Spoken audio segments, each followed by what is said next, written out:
Hello and welcome to Electric Sheep, episode 14. My name's Carl Sykes, and with me this week are Paul Andrews. Hello. And Elizabeth Jones. Hello. And our special guest, Fran Keirle. Hi there. Fran is a student with us at the university. She's studying an MA screenwriting course, and she's also one of our student mentors. And I know for previous listeners, we've talked about the sort of mentor system at the university before, but hopefully Fran can fill us in on some of the things she does as a mentor at the university a little bit later on. First of all, what we're going to do is start off with our regular round robin of kind of what's caught our interest or what we've been doing this week. So I think we'll jump straight in and start with Elizabeth, because I know she's raring to go here. So Elizabeth, what would you like to talk about this week? This week, while we're recording, the day we're recording this on is actually International Women's Day. So I thought it might be pertinent to talk about women in technology. And the main point being, why aren't there more women in technology? The number of people doing A-level computing has dropped significantly in the UK in general, but the percentage of them that are girls is 7% or lower generally every year. So that's quite a difference of the gender things. And if you look into people who do programming and web design and things like that, it tends to be seen as very male-based, and a lot of internet sites, you do see a lot of like male users tend to be the most prolific or the most widely seen, with the exception of Pinterest, perhaps, Yes. which is a very female demographic based.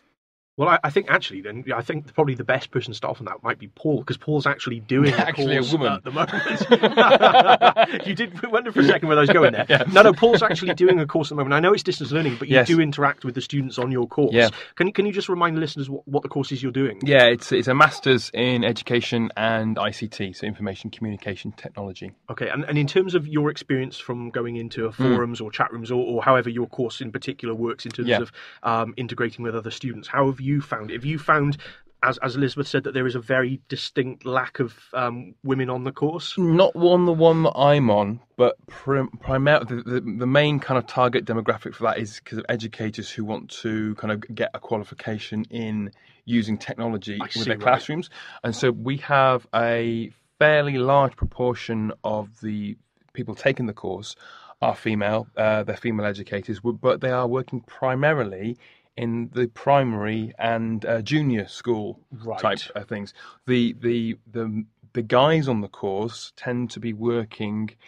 Educators are working mainly secondary schools, and then when we get back to the higher education again, it seems to be a bit of a mix. So there does seem to be there's a very distinct divide. There's a very distinct I say that there's probably more females than males on the course itself, but if you were to split it up into the different classes of education in terms of the age ranges, but that's more something about women and men in education, absolutely, than to do with technology.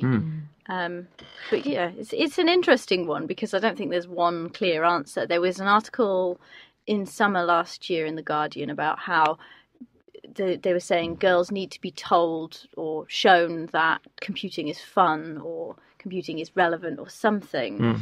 I think it's something maybe to do with the fact that computer games players are dominantly male children, and that sort of it fosters the need to learn more about it and interest in going into that. So that's obviously the demand's there because of that. But I think that female computer game playing is on the up, definitely, and that might be seen as results in the end eventually for that. But I mean, it has taken a while for women to get into that industry.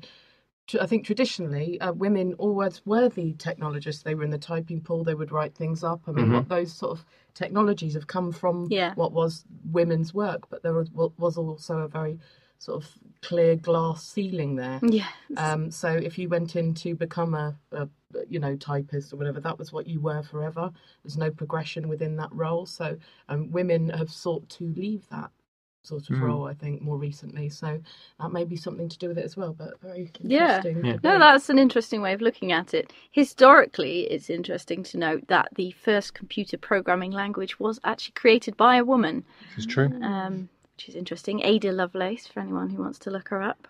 I think we kind of very tentatively touched on this in the recording with Mike Reddy a few weeks back, and I think we did talk a little bit in that about specifically looking at the role of women as computer game users. Yes. And I think Mike agreed pretty much with what you said, that Fran, that that it has always been a kind of predominantly male role. The males are always the kind of computer game players, but I think there has been a shift in that recently, and I think Mike used the example of his daughter, if I remember rightly, sort of getting into gaming more and sort of enjoying the use of the games more. It was primarily, I mean, what Mike was talking about, and I find this with my own daughters as well, is the kind of games that they'll be interested in will be the ones where you can actually create something yourself. So Mike was saying it's a different type of game. Absolutely, Isn't Mike it? was saying his daughter was well into Minecraft. That's right. And my two are well into Little Big Planet, because they like making and playing their own levels. Obviously, there's a lot of games that I'm an avid games player. There's a lot of games that I won't let them near because they're not suitable. But of the ones that are suitable for them, they are not interested in things like even racing games like Mario Kart. They're not that interested in Mario Kart. They like the platform games. They run around collecting things. But the things that really spark their interest are ones where they can actually make stuff. And it's kind of an extension of how they like to play outside of that, because what they love to play with, like arts and crafts and Play-Doh and fuzzy felt and all that kind of stuff. So it kind of taps into that need to make from nothing, isn't it? Yeah. It's not following a circuit set by someone else, and it's not repetitive. Yes. And competitive with yourself. It's just, let's see how. Well, it'd be interesting if that could be taken into, they're saying they might bring in computing back into primary schools and stuff, because that's very creative, make your own world sort of thing. The great hope is things like we've mentioned the Raspberry Pi before on this particular podcast. Notch, the guy who makes Minecraft, has released a free version of Minecraft for the Raspberry Pi, which people can actually tweak and with the code itself. Oh, okay. So not only can primary schools can buy this kind of Raspberry Pi for 40 quid, hook it up to the TV, get a completely legitimate free copy of Minecraft and let their students build worlds, but they can also then go to a deeper level and go, right, if you want to start tinkering with the actual variables that control how the world works itself, you can do that too. But it's that thing of like when I was in kind of primary school, we had Logo, and Logo was brilliant because you actually started to learn how to program, and you could make things. You'd make patterns and solve problems and stuff. And I hope it's going to go back to that, because at the moment, again, we've touched on this before about how the whole idea of the current way that IT is taught in schools is from we're going to teach you how to use Microsoft Office. Yeah. And that ain't going to cut it if you want a job in the technology industry. And computing. It's no wonder. Well, it's like Mike Reddy said. I mean, he said most girls are far too sensible to get into that kind of. So they go, well, that's a bit dull and boring. That's not very exciting at all. Whereas if you say to people, well, we're going to give you the scope and freedom to create something.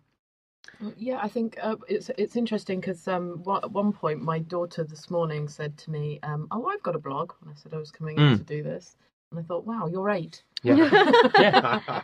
Oh dear. Yeah. I'm going to get left behind. Technology is a key thing in most jobs now. So she's going to be so experienced in that sort of thing. Like it's normal for an 8-year-old to have a blog now, whereas we have teachers who don't. It's like I was reading, if you go into an industry as a creative, like, in advertising or graphic design or something. If you go in as a standard creative, you can earn a standard sort of salary, 28,000-30,000. If you go in as the creative who can also make what they want to create, you're earning big bucks. If you go in as a teacher, that's great. If you're a teacher who can do the school's website, who can teach the kids with the iPads and bring in loads of technology, that's better. And it's the same across so many fields. Technology is everywhere, but there's so few people who know how to get under the hood and try things out and do it. But that might be changing. I mean, my 2 oldest play Minecraft and Roblox, and they're also like gamers. But one of them has already decided he wants to learn script, like JavaScript, and he's doing online tutorials, and he's 11. And I'm like, wow, that's a kind of behind closed doors mystery to me. Yeah. And that sort of generally has been seen up till quite now. Computer programmers, wow, that's another language. No, you've got to have a certain type of brain to do that. You've got to have this. No, but I sat and I went through a couple of the little bits and the tutorials with him, and I thought, no, it's not rocket science. Well, this feeds very interestingly into what Carl's got to talk a lovely about. segue. It does. It was possibly the best unplanned segue I've ever seen in one of these recordings. But it does actually fit in nicely because for those regular listeners, they'll know that I'm a learning technologist here at the university. But my kind of areas are predominantly kind of the pedagogical side of things rather than actually the kind of behind the scenes coding side. I have very little coding knowledge at all. So I have recently, kind of, as your 11-year-old son has, to my shame, just recently jumped onto something called Code Academy. I don't know if that's perhaps the one your son uses.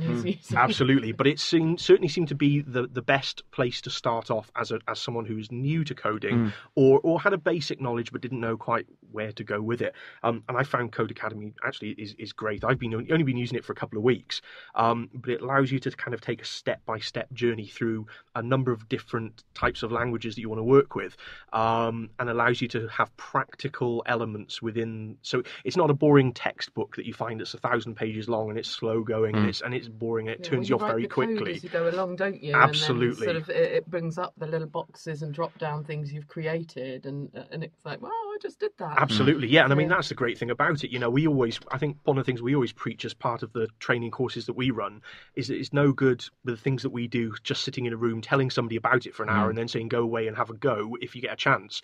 We like to get people in, we like to say, right, this is how you do something, now you have a go at doing it. Now we'll move on to the next bit, now you have a go at doing that. And we actually take them on a kind of a journey almost through that training session and get them to have a go there and then, so they've got the support they need if they hit a roadblock along the way within that training session.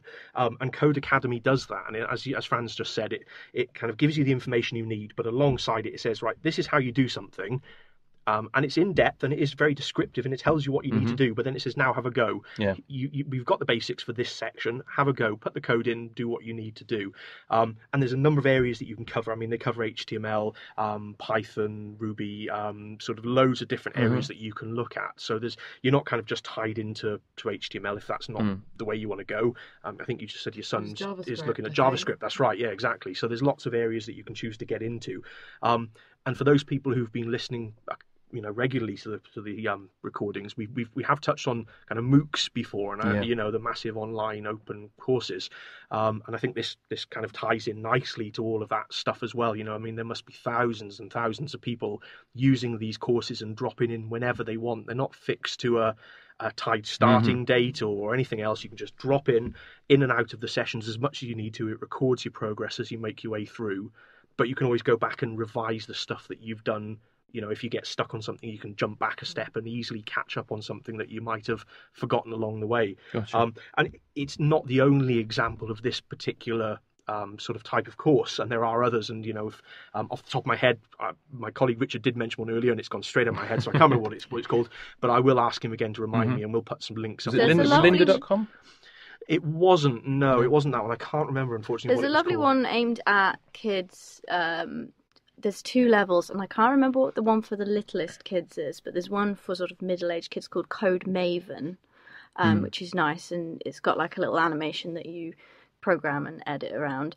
But there's also a good one for people who get on less with those sort of play the little game things, which is called Learn Python the Hard Way. Right. And it says at the beginning, the hard way is the easy way, really. Yeah.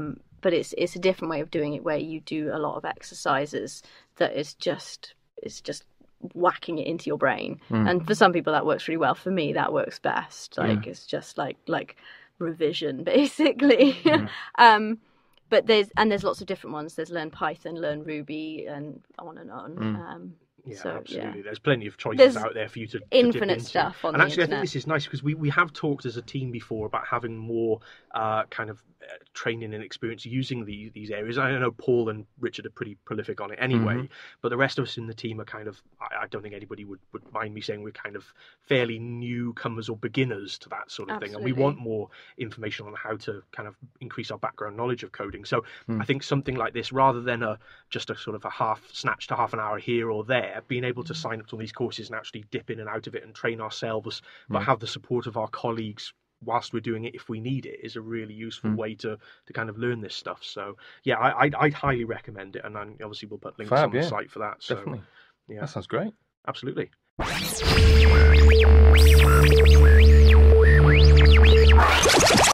Paul, what have you been up to this week? Well, I just want to talk very briefly about a lovely little add-on that I found for Google's web browser, Google Chrome. It's called Read and Write for Google Docs. And basically what it does is it puts an accessibility toolbar into your Google Docs, or it's called Google Drive now, isn't it? Yeah. But essentially what it lets you do, there's a couple of really nice features. The first one is when you load it up, you get a little toolbar and there's a little play button. And if you push the play button, it will automatically start reading the Google Doc out to you. Okay. And it will highlight each line as it reads it. So it's very good for accessibility purposes, but actually it's also very good for if you're trying to teach people to read. It's kind of nice, and you can pause it, you can stop it, and it's quite cool. The other thing it's got, which is quite nice, is you can highlight any word you like, and it's got a little dictionary. And you click on the little dictionary icon, and it will bring up a definition of that word, and it will pronounce the word for you as well. It's also got a picture dictionary, which is quite cool. So you highlight the word, you click on the picture dictionary, and it will then bring up images of that particular word. So I was thinking, well, how might you use this? But I'm thinking, if you were learning to speak, let's say English, let's say you were on an ESOL course, you could highlight a word you weren't sure about, click on the little picture icon, and it will give you a graphical representation of what that word is all about. That's nifty. So it's kind of cool. It's got a vocabulary tool as well, so it'll scan the document and kind of bring up words that are used frequently so people can learn them. But essentially, the nice thing about it is it adds in that little missing layer in terms of accessibility. That Google has got some nice accessibility features, but this is the nicest one I've seen, where you can just install this little add-on and then just hit the play button. It'll then start to read things out to you. It's it's quite nice. Sounds quite impressive. I mean, and it's great to have a useful add-on to something that we already harp on about religiously anyway. Yeah. About, I don't think a week's gone by where we haven't mentioned Google Docs in some shape or form. So it's great to have an add-on that just takes it up another notch and to another level. And it certainly sounds like it could be really useful, as you say, not just for perhaps ESOL courses, but for people who are learning to read, or people perhaps some sort of impairment that's sort of stopping them from being able to actually access the document. I tell you what, it'd be useful if I'd have had it kind of like a couple of years ago. When I started doing my master's course, I have to read all these complex academic articles. I haven't got a clue what they're on about half the time, and I have to go and look at the words up.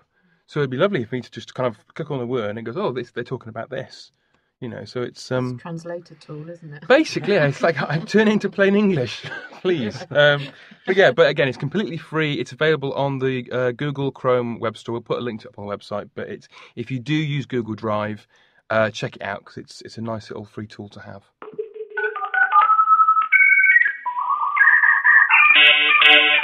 Okay, so now it's time to talk to our very special guest, Fran. Fran, thank you ever so much for joining us. You're welcome. So, Fran, before we get started, can you tell us a little bit about the course that you're on, and also why you chose to come to the University of Wales Newport to study it? Okay, so the course I am on is a Masters in Writing for Screen, Stage, Television and Media. So I chose to study it because I've just graduated off the Creative Writing English joint degree here, joint honours degree, and it seemed like the next path in sort of my creative writing career, as it were. I think it's difficult to attach what I did in the undergraduate degree, the creative writing, to what I'm doing now in terms of media use. It's much, much broader, the MA. I've actually been shocked at how we've been asked to investigate new TV, new media, web series, different platform sort of games and things like that. So, I mean, script writing is essentially so broad that you could use it in all of that. Yeah. And I didn't really go into it to do that, but I mean, we're sort of being pulled towards that. I mean, it's moving like that, and if I want a career in writing, then I have to be able to embrace those new technologies. Yeah. Those, Is there any particular technology that appeals as a writer that would appeal to you more than, say, the others? I don't use a lot of technology. I mean, I don't do freehand writing. I always type up my documents. I save them to Dropbox. I always use Dropbox because I've found, in terms of doing presentations and things like that, it's really handy to have notes and such like. Yeah. And if I want to refer quickly to a piece of writing, then it's there. It's on my smartphone. It's ready to use, and it's on my computer. It's on my email. You know, I can just put it up anywhere that I can access the web. So that's probably the most advanced piece of. No, that's fine. No. But actually, I think talking, any student we talk to, pretty much when not just in the recordings, but when we talk to them in general, and you ask that sort of question, Dropbox is the name that automatically comes up straight away. It almost I seems recently got promoted on Dropbox as well. Like I'm a guru, is it they called? Because I got my I kept sort of referring enough people referrals. on. So I am. I say I'm a bit of a Luddite. Guru. Wow, I mean that sounds impressive. Is that the Uber one? So when we give out your Twitter handle later on, people can just tweet you Dropbox questions. I'm at and Franco. Get it in now. What about as a medium for getting your writing out there? Would you prefer to go into, like, say, writing for stage, screen, radio? I mean, you've mentioned kind of web video, games. Is there any one that kind of appeals to you specifically? Well, I think in order to have a career in what I love doing and what I'm studying now, I'm going to have to embrace the technology. And I've been writing series across different platforms. So I've been looking at trying to. Well, one of my we have a module called Contemporary Formats, and I actually got an A14 for that module, so I'm very happy. My idea was like a choose your own adventure film. Fantastic, Okay. yeah. So that was my script, and I had to propose the format and write a presentation about it and do some scripting on it. I didn't get as far as the actual technology, but of course I have to do lots of research into those sort of different platforming technologies, and sort of looked at whenever it started doing code, I just went, that's the end of that would be supposed to read. That would be easy enough to create on YouTube now. With definitely. At the end of a video, select one of these options. Yeah, I mean, my idea was kind of like it could be used as a social integration tool as well. So encouraging empathy in lots of different characters, and you access it in lots of different ways. So QR codes, you can scan a little extra episode. You've got these referral ones, so extra little nuggets of knowledge would come into via those media, and then you could access different chapters on your smartphone to watch, and then it get to crisis point, and then you could choose. So and then of course moving it out to collaboration. So collaborating with fans and watchers, and using ideas from a massive pool to continue it on. So that it's really I didn't think when I finished my degree last year that I would ever have to think in terms of, wow, new industry, how's my writing going to fit into that? How am I going to earn a crust doing this? And, what's that bridging bit? But it turns out that it's technology. Because writing always sounds like it's, you'll be sat at a desk with a pen being elegant, and it's actually... It's involved in all these new media sort of things. I mean, and everyone's published online now. Everyone, either they're blogging or they're writing stories, and they're on creative writing sites, and they've got fans. And I know people who are quite young who are well published online. And I'm thinking, no, keep my writing on some paper, like with ink. And in like a folder. For those listeners who are not aware of this ink.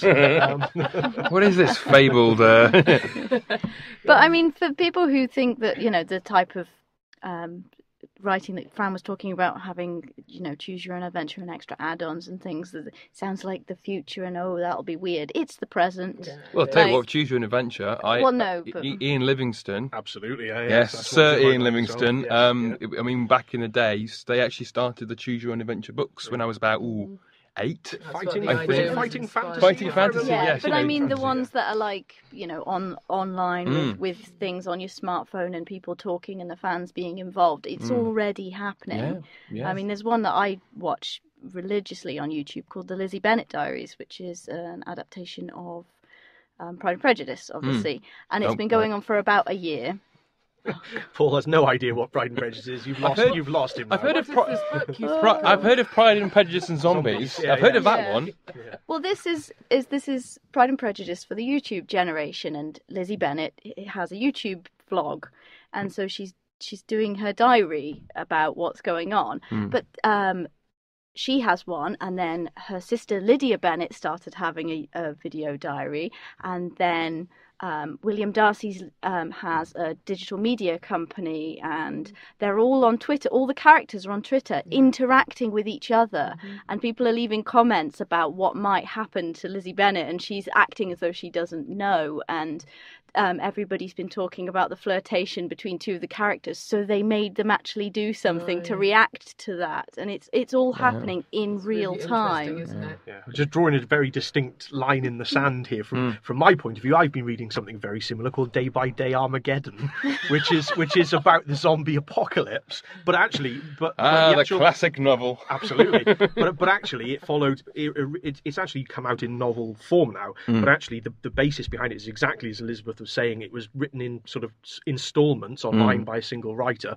Fans could drop in and make suggestions, and his story then took certain twists and turns based upon the kind of top voted suggestions that fans would drop in on. So what the main character did to sort of make sure he survived the zombie apocalypse depended on what route fans wanted him to take. Well, I suppose that's as a writer, I'm guessing that is must be a slightly easier thing to do than what Fran was talking about, because it's still linear. You're giving people choices, but you're not having to craft all the alternatives. Where if you've got to film all the different alternatives. Absolutely. So I was going to ask you about that as a content creator. How would you feel about perhaps your audience never seeing part of what you've done? I think that would be quite distressing, actually, because the idea would be to build up like a bigger truth and get like to the complete.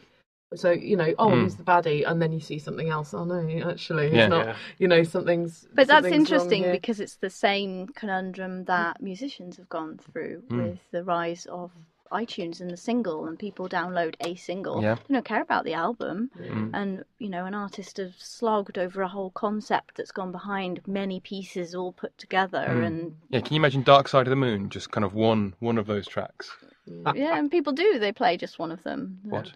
I think when I was thinking through the concept, I thought that of it as a sort of a reversal of a platform game type scenario. So the choices you would have would be played out as cutscenes.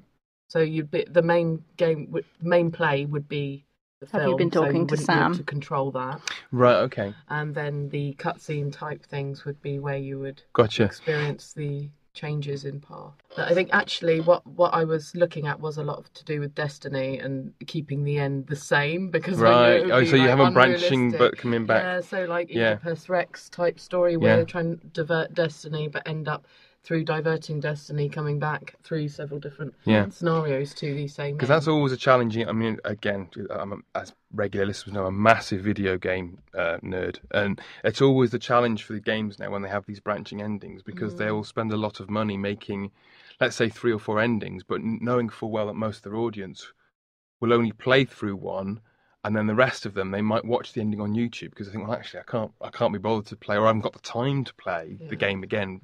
To see the dilemma, isn't it? Because you kind of got you as a writer, I suppose, and writing has come more into computer gaming. Oh, completely, yeah. Well, there was a BAFTA was awarded for it 2 days ago. The BAFTA Video Game Awards. They have a writing award, So yeah, I mean, it's I started playing computers on a Amstrad with a floppy disk, and like games. I think there was something called Mutant Monty, and there was, God, what was it? The one that anyway, it was Amstrad probably had Oh Mummy. I had discs that I think were rip-offs. Like even in that day, my dad was such a wheeler dealer. But Allegedly. Like this one called Disc 200, and it had brilliant 200 games on it. And it was like Dungeons and Dragons that were just lines, and you couldn't even work out what part of the corridor you were in. Brilliant, yeah. But but even back in the kind of the Spectrum days, you could get these text adventures, which were very much kind of a choose your own adventure. Yeah. I mean, one of the most famous ones was the Hitchhiker's Guide to the Galaxy, which was obviously adapted from the book. But that's how I discovered the Hitchhiker's Guide. First of all, it wasn't through the book; it was through the game. But then, even back then, they would have to wrestle with this idea of, well, we're going to have to do more work that our player base will see, but not everyone will see every aspect of the game. You've got to be really committed as a player to have multiple playthroughs and find, Well, the payoff's got to be big enough then. That's the thing, isn't it? So it's got to be big enough, a change, a difference, that they want to know what, they want to be part of the elite person who has taken the time to collect all that. But then, you got people sitting in their houses on computers all day and night, Paul. What? Listen, it took me hours to work out to get the Babel fish out of the dispenser, but when I did, I was all good to go. Not only are you a student at the University of Wales Newport, Fran, you're also a student mentor at the university. How long have you been a student mentor for now? 3 years. 3 years.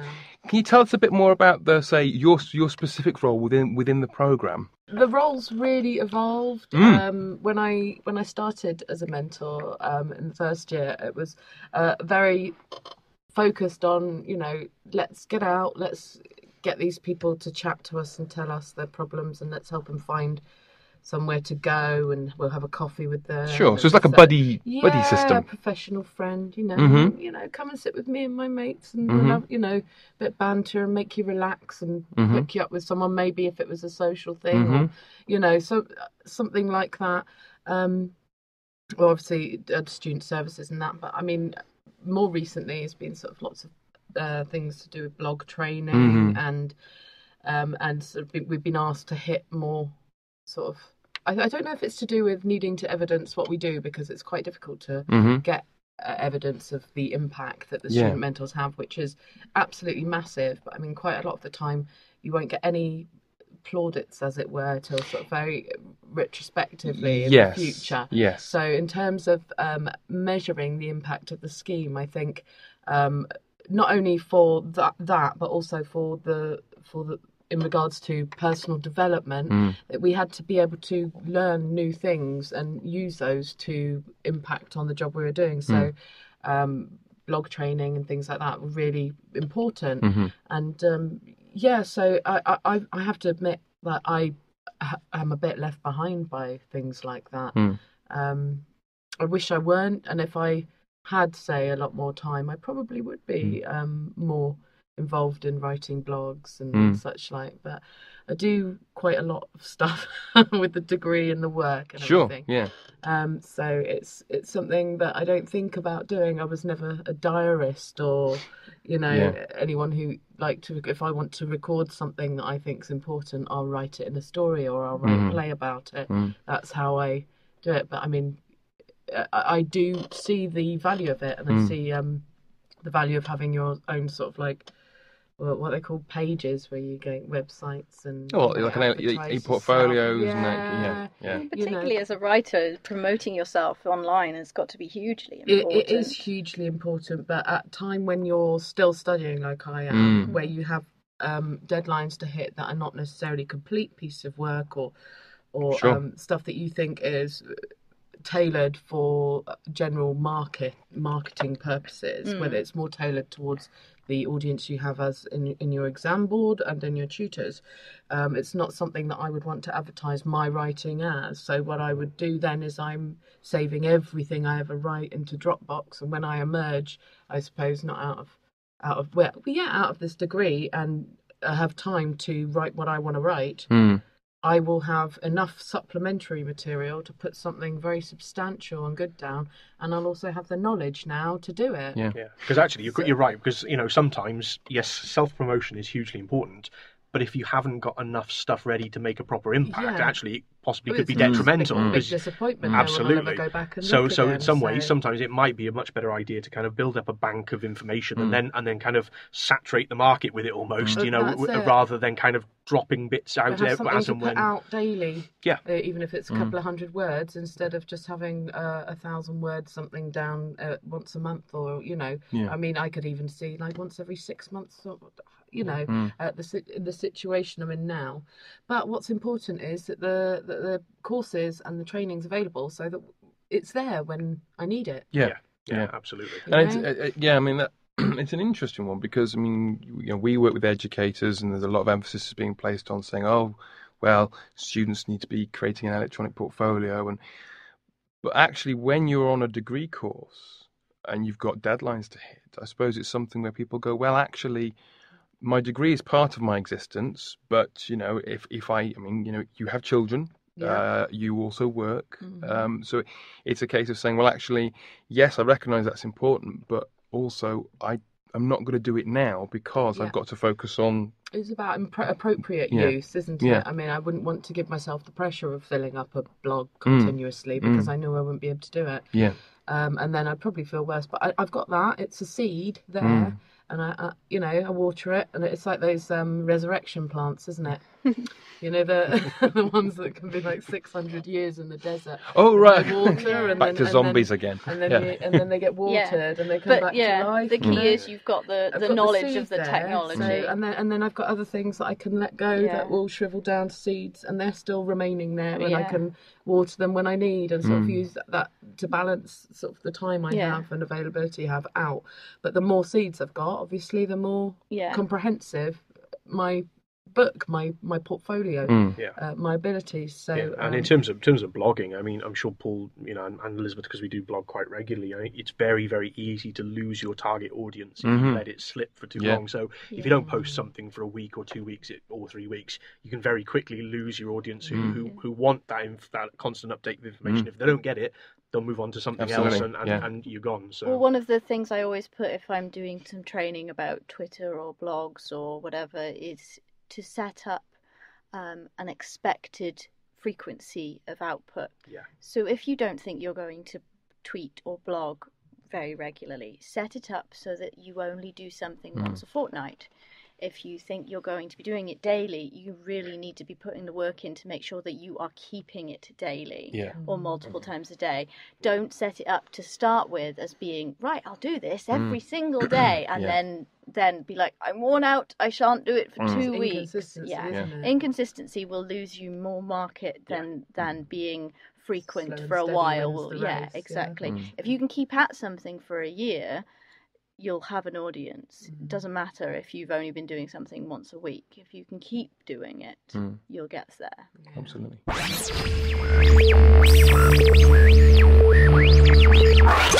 So not only are you a student here, and not only do you do student mentoring. How many strings to a bow does this woman have? This woman has a finger in every pie. But you're also involved with Association for Learning Development in Higher Education. That's the one, yeah. So, what's that all about, and what do you do with it? Okay, so it's an association for learning development. I'm going.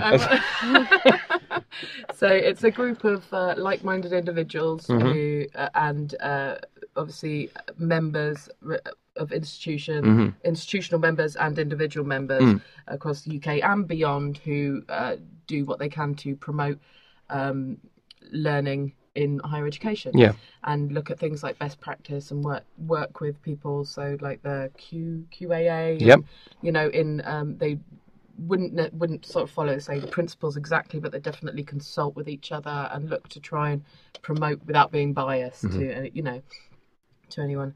So I got co-opted onto the steering group of that last year. I went to 2 conferences in a row, 2 annual conferences with them. Through my student mentor job. Amazing opportunity. As a student mentor, I'd recommend anyone to conferencing, new projects and things like that are fantastic. But as it were, I was quite excited by the idea that there were lots of people running around out there trying to make learning better for me. And when I get excited about something, I go, yeah, I want to do it, I want to do it.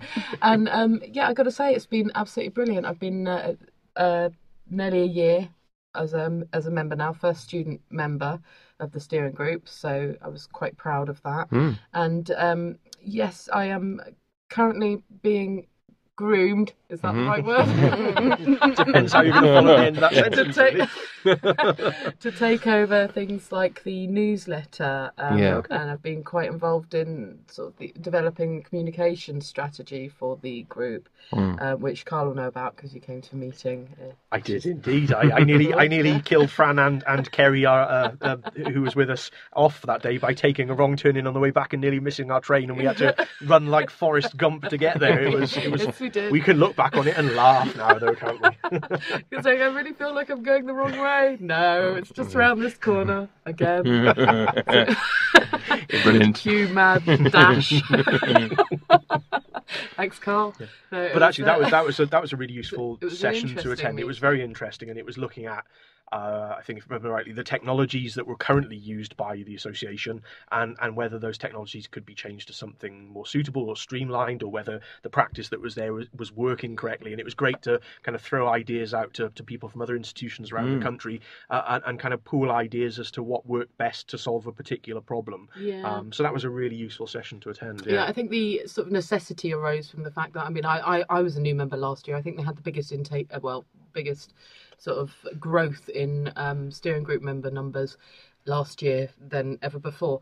And there were a substantial number of us there, brand new, who did not know how to access PB Works, did not know all the different platforms that they communicate across, and the websites, and how to do blogs, and who was in charge of what, and who had the technology to do this. Yeah. And subsequently, kind of all the different people from all the different institutions from everywhere were just taking everyone's independent advice, and there were sort of a multitude of different platforms and technologies being used to the detriment of our actual communications strategy and network. And it was getting to that point. I mean, I was ideally placed as a new steering group member to come in, look at the stuff that they had and go, oh, if you didn't build this yourself, it's like looking through a human mind, you know, and trying to make some sense of it. It was like, if an outsider looked in my brain, they'd be like, what the hell? You know, and that's how I felt coming into that sort of unstreamlined dot here and there communication. So we quickly decided we needed to all get together, and of course it's a lovely excuse for a day out because we're all in different places across the UK. So or get together for a bit of shopping, a pub lunch, and a couple of pints, and work it through. No, that's not what happened at all. No, boss, that's not what happened at all. Is there one thing that you think, this is the most important tool I've got in my arsenal, be it my smartphone, could be your iPhone, could be Dropbox, could be... What's the one thing you think that allows me to be... Probably Google, the calendar. Yeah. The linked calendars for me, it is probably the thing that holds my whole life together. I probably wouldn't be here today. Right. You'd all be sat here on your own if it wasn't for Google. So, wow. Yeah, I mean, I it's the first thing. If someone says, "Oh, can you do this?" I reach to my smarphone. And I put on my calendar and I look what the hell is in my life. And every night before I go to bed, I look. And every morning I look. And then every time, it's... and my husband has it on his smartphone. Oh, so you've got like a family calendar. We've got a linked calendar. Brilliant. So anything he puts in goes into mine. Anything I put in goes into his. So he doesn't have to turn around and go, "What evenings are you working this week?" So I work about 4 jobs, and I work. It's like different times of day, different days of the week as well. So he doesn't have to go, "Are you working tonight? Do I have to cook tea? Who's picking up the kids?" Yeah. It's all there. He can pick it up. He can come in. I don't have to wait and do a changeover in the house and go, "Right, I'm off now. Do this, do that, do the other." It's all in the calendar. I know when I'm supposed to be at work. I know when assignments are due. I know if there's a coffee shop meeting, someone will invite me to something. Yep. The event will come through the invite. I click to accept or decline, and then it's automatically logged in there. And it's my Bible. I don't know. And I've got a completely blank paper calendar hung up in my kitchen. Yeah. I don't think it's been turned over. I don't even think it's 2013. 2009. This kind of links back to when we were talking to Sam a few weeks ago, who's also a mentor, and I asked him if he thought that more students were using mobile technology to access or do work for uni, and he reckoned yes. He said he didn't do it, but he doesn't have a smartphone, but he said everyone he knew does and uses it to get onto our virtual learning environment and things like that. Yeah, I do that. I've got all my email linked through to it, and I can search the library catalogue and everything. But, I do all my library catalogue searching mobile from outside. It's just something interesting to talk about because we get a lot of articles that talk about what students are doing and whether they're doing this and is it important to do that. But actually to get students in and be like, do you actually do this? I use it all the time. Yeah. I mean, every time I reply to emails instantly because it's there. It's ready. I mean, there's downsides to that as well. You got to choose your times and switch it off because otherwise you're literally at beck and call of anyone who wants you, and then you've got things like Facebook and Twitter, and everything's just coming through continuously. When we're talking to lecturers and saying, you should be putting stuff up on here because the students are, they are looking at the VLE at the bus stop or in the canteen or whatever. They're not sat in an IT suite. They're you're there. Yeah, and there was a Newport Student Union app at one point, but there were just technologies that sort of did what that was doing without all the gumph associated with the app. So it seemed like there's so much available that you can pick and choose now how you want to access it. Like, do you want to go through on a browser or the app version, or do it's it depends on what you like really, how you're using it. But I mean, I use technology to. But I suppose it's to do with distance as well, because there's a lot more non-traditional student entrance into universities people now. Who aren't 18 to 21. And they're not living in halls, and they're not, their bedroom isn't right next to the library. They're not putting their blinds up and reading across through the window. You can do that. Binoculars. You don't read reading or just the court order said I'm not allowed to use binoculars anymore, so I don't know what's going on. So I have to look and see if there are digital versions of those texts available. I have to access all the journals from EBSCO host, or it has to be. I have to use blocks of broadcast because I can't afford to buy TV series to research for my writing. I have to do all of that, so it just makes it doable what I have to do. I mean, I know people. Students who are in their second and third year who've said, I have to go into the library to do this. I'm desperate, and the library's going to close in an hour, and this, that, the other. I'm like, well, what about your remote access? I'm saying, how have you got through your first 2.5 years here, not knowing that you can do this, not knowing you can use RefWorks, not knowing it'll show you how to cite things, and there's referencing guides, and there's blocks of broadcasts, and there's all of this. What have you been doing?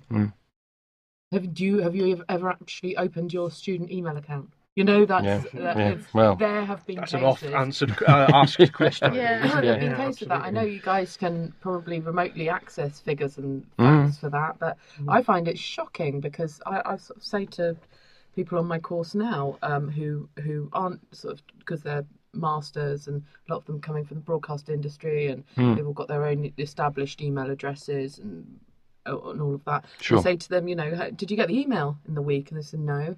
What email? So you don't understand all of our changes. Everything we need to know comes through as emails. You need to either go on your student email and link it to your other email accounts, or go to your tutors and say, send it to my other email account because I'm not accessing that. Yeah. Because it's just that they're just missing out on such valuable information, and then actually turning around and going, well, the Newport people have got an advantage because they know the technologies. I mean, as much as you can say to someone when they come in for that first day, you're expected to check your homepage, your courses page. It will have all your documents on. It will tell you what modules you're enrolled on. You're expected to check your emails daily. You're expected to go, you know, all the stuff you need, the handbooks, everything. It's all on there. That's your Bible. Mm. They'll go, righto. Yeah. Off I go, do my own thing. Never, you know? never check it again. Yeah. Yes. You talking about the online library stuff? I mean, would you, if you're in a situation where you can see something is available in the library but it's not available electronically, would you then say, right, well, actually, I won't use that. I'll use something else that's available electronically, or would you say, well, I have had to compromise on material. Yeah. I have had to compromise. So, I mean, I've gone that's... in and searched the library catalogue and found the text that I knew I needed a quotation from. I know where that quotation is in that text. In my head, I've got it there, and I'm like, da, da, da, da, da, da. I can go to Amazon and I can search it in the search the text box, and it will come up. And I've written my essay, and I've just got that gap. Where's that?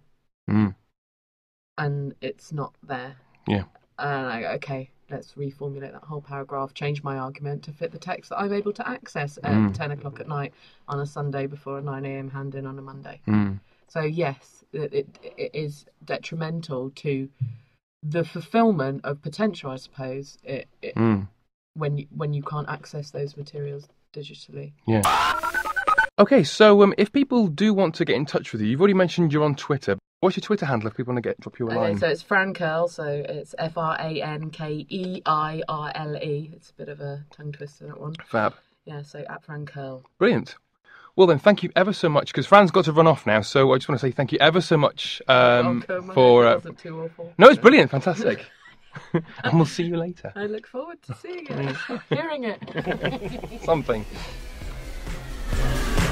Okay, well that's all about we've got time for this week, so all that remains for me to say is a very big thank you to Carl Sykes. Thank you very much. A very big thank you to Elizabeth Jones. Oh, I meant to say something. Should we do that again? No, just keep it like that. I'm putting that church bells again. Oh, amazing. Thank you. And for me, Paul Andrews. So until next time. Bye. Bye. Sometimes I hate you. That's got to stay in.